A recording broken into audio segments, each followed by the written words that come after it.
Hi everyone, this is Erica Slayton with Wednesday Wisdom.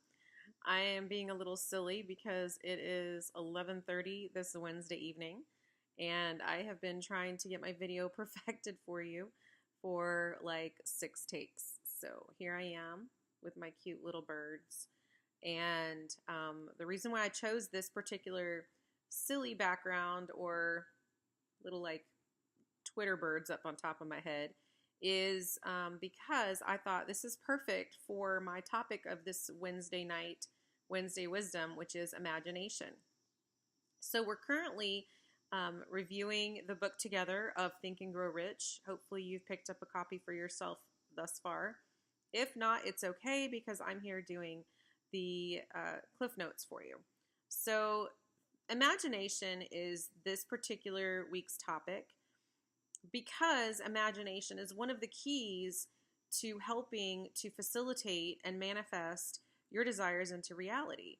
So, imagining your desires and where you're going to be, that's the whole purpose behind it. So, we had an imagination when we were little. What happened to it? Where did it go? When did we lose it?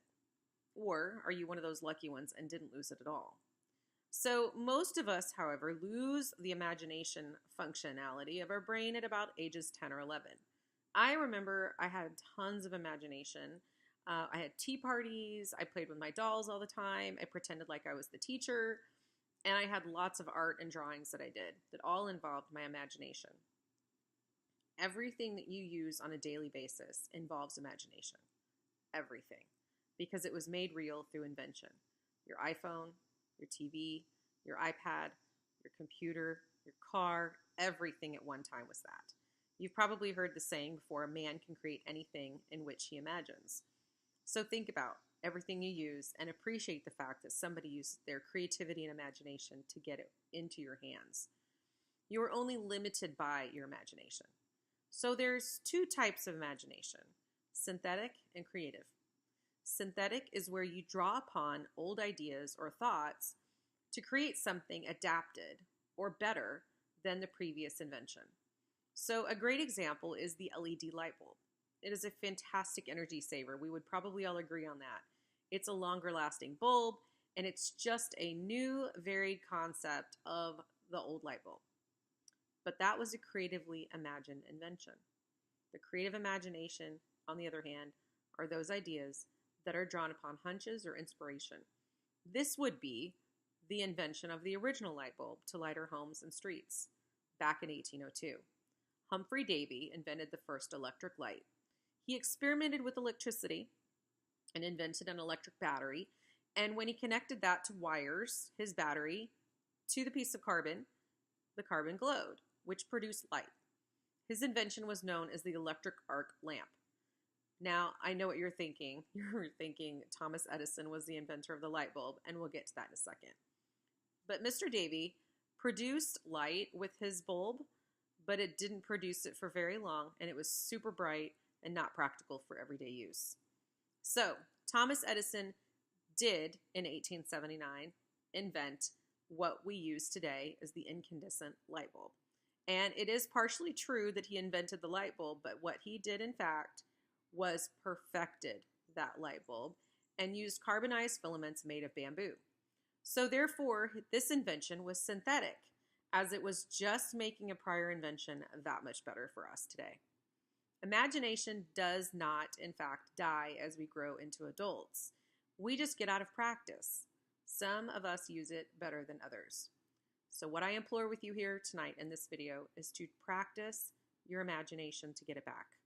So imagination requires this practice for those faculties to be strong. Just like a child riding a bike for the first time, with practice, they throw off those training wheels and they zip on down the road, which is 2 wheels. So I want to encourage you to allow your child to daydream, especially if you have some children that are under the age of 10 or 11, because those daydreaming will help them to practice their imagination and keep it going through adulthood. And in regards to Thinking and Growing Rich, Napoleon Hill wanted to convey that imagination is required to put that desire into place, whatever it is that you desire, whether it's money, whether it's a new car, whether it's closing more loan volume, whatever it is. In order to do so, you need to have that imagination.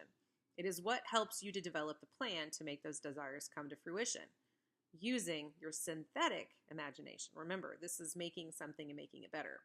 So, creative imagination works automatically, but only functions when the conscious mind is stimulated through the emotional of a really strong desire. So you've got to have that emotion in your heart of a really strong desire.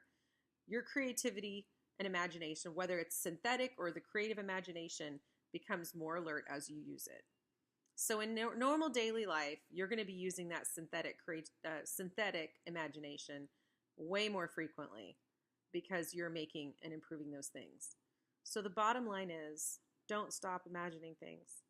Don't stop creating things in your head, because you can create those things into reality and make them real for yourself if you just practice using your imagination more, better, and stronger.